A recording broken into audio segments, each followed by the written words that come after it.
Remember my review. So I know that I kind of messed up the title of the last one. That I called it, what did I call it again? On the distant, dry wetlands. It was actually wastelands. So, don't worry, this one I'm sure I got right. The Fate Guiding Cross. Like, I guess the cross that Sister Pony gave Candy? Guess we'll find out soon. Roll the intro.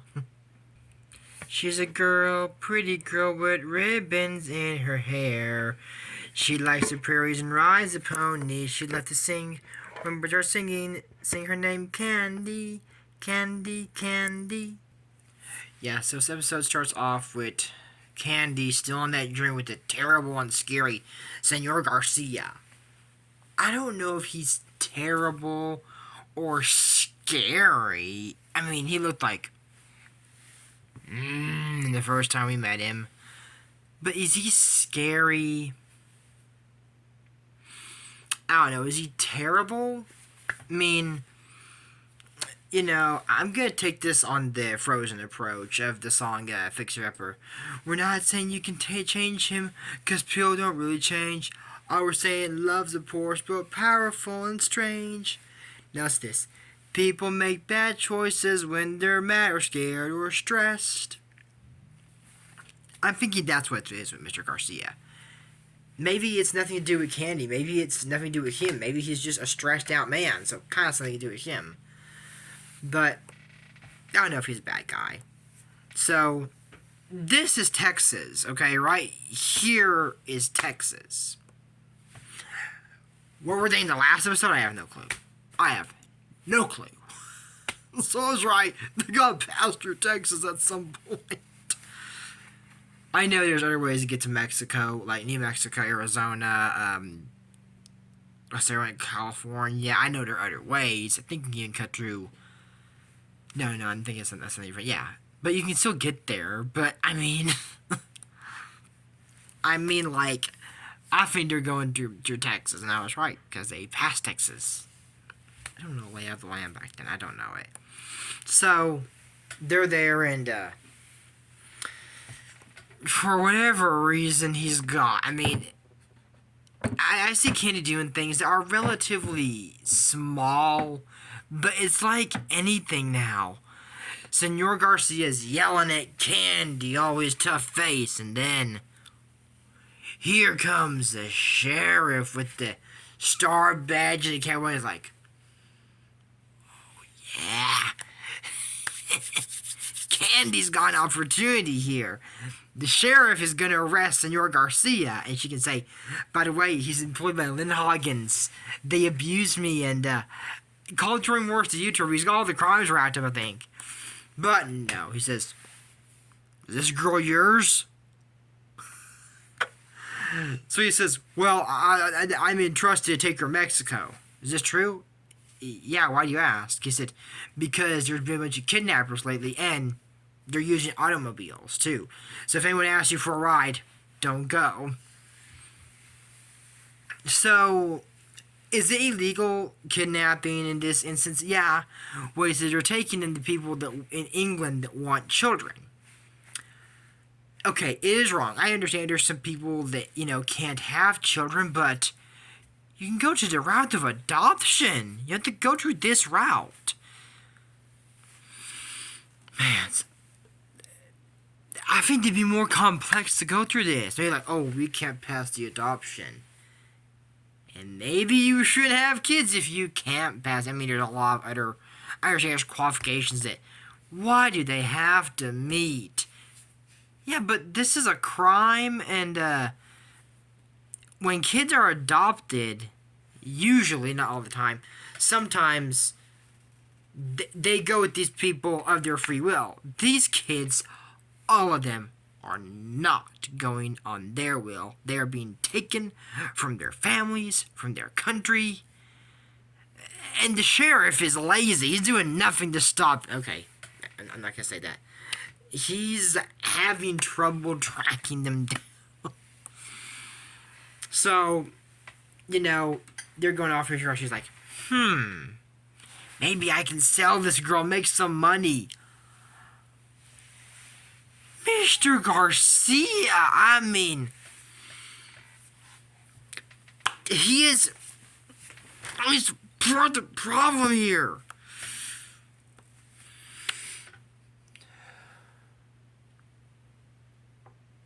I feel better now. But he's part of the problem here. I mean, there's people out there like this. And unfortunately, Senor Garcia is one of them. So, he actually falls off the coach. Or he doesn't fall off the coach. He's off the coach and they're sleeping.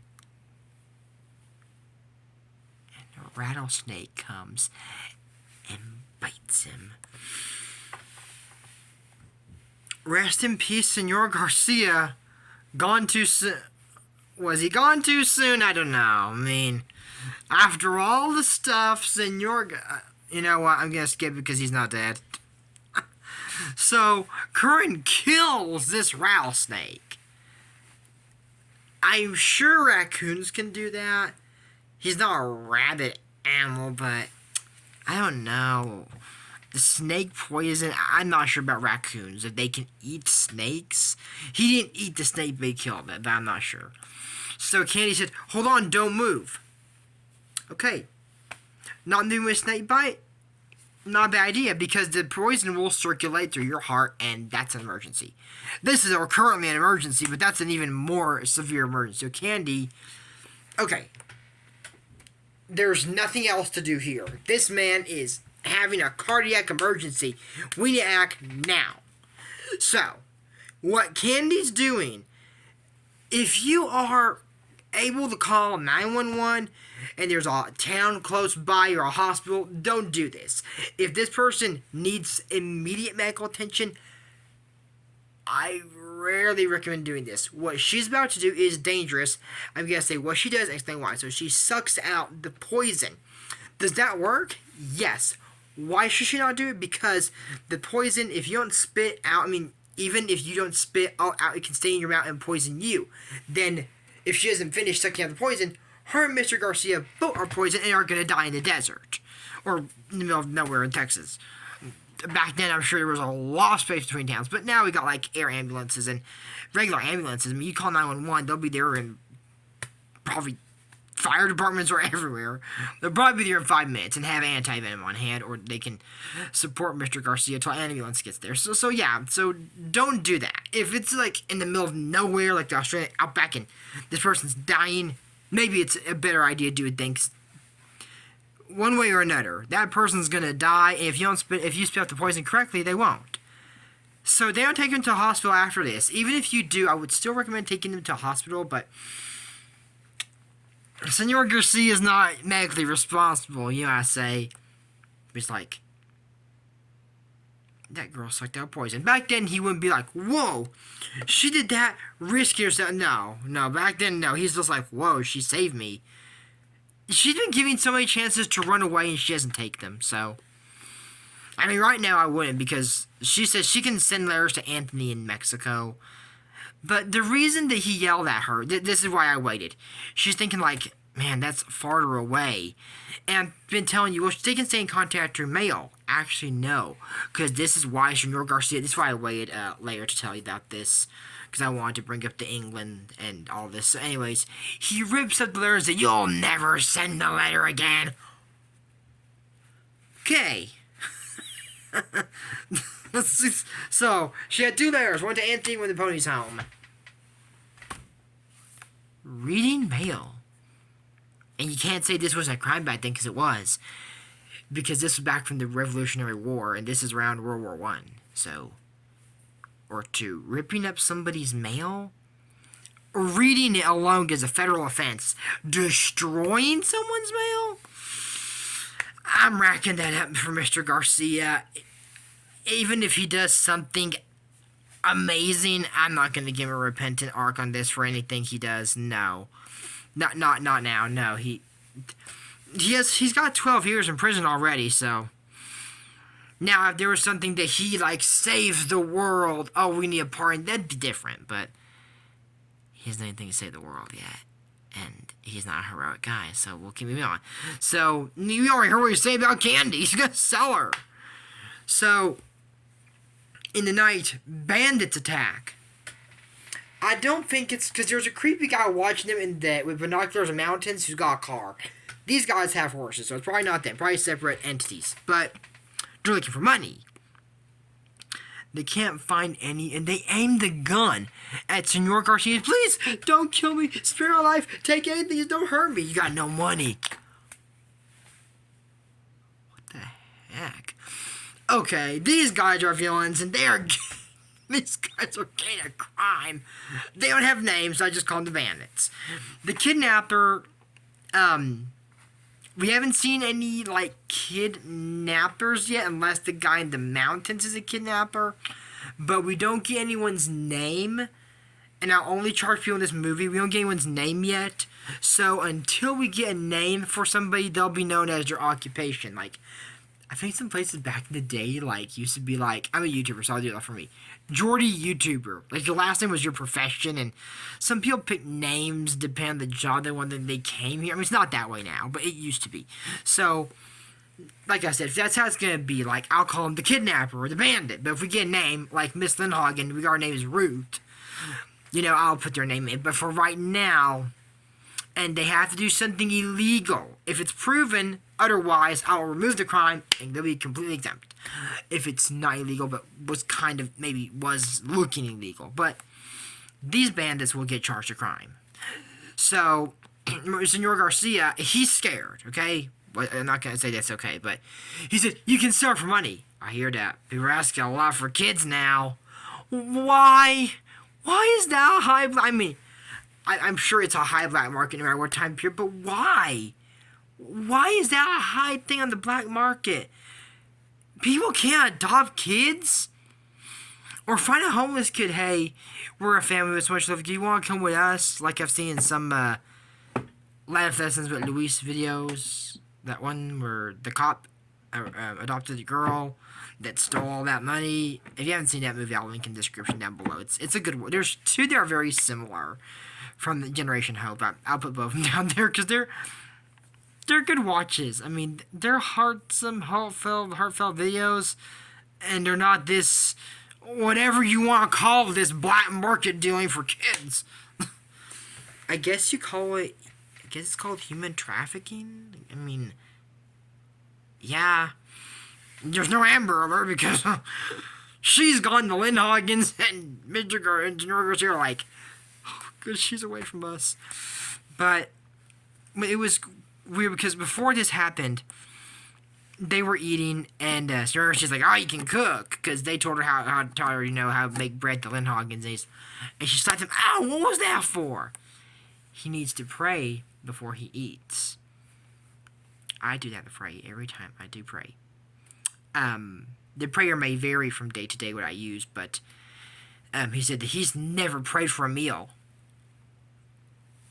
That I take shock at that, honestly. It's not because, like, oh, I'm a Catholic Christian or something. That's not the point of it. The point of it's like his parents never did that to. It's. I've heard it. It can happen, yes, and it's sad. So, she says the kids going home, they don't pray, they don't eat. So, she teaches him how to put his hands together and pray. The prayer, Our Father, who art in heaven, thy kingdom come, thy will be done on earth as is in heaven. Give us this day our daily bread, and lead us not into temptation, but deliver us from evil. And that's the prayer she teaches him, one of my favorite prayers, personally. I've done it once when a Doll Wonder got hurt on my channel, and I've done it for the fires, I think, in LA once. I don't remember, but I've done it before. So anyways, several other times, but on the channel I'm talking about. So anyway, she, you know, she prays at Mr. Garcia and even gives him the rosary and, you know, stuff like that. So when he's running from the bandits, he falls. And he sees the rosary that Candy gave. Remember how nice she was to him. The prayer that she taught him. He's like, what am I doing? What are you doing? Well, Mr. Garcia, you're acting like that's the nicest way I can put it, Senor Garcia. But he runs back. So he gets a bit of courage is all I can say. So, Instead of acting like, oh, I need to run, run, run. No, I'm gonna go back and fight these guys. Go ahead, Bane up here, I have a gun. But he unties Candy. He takes the carriage and says, you're gonna leave the carriage? No, it's mine. I'm leaving it for him. So they come on the horses and they're catching up. And he gets out and says, drive it. And he ties the ropes. I'll hold them off. This is a true act of courage right here.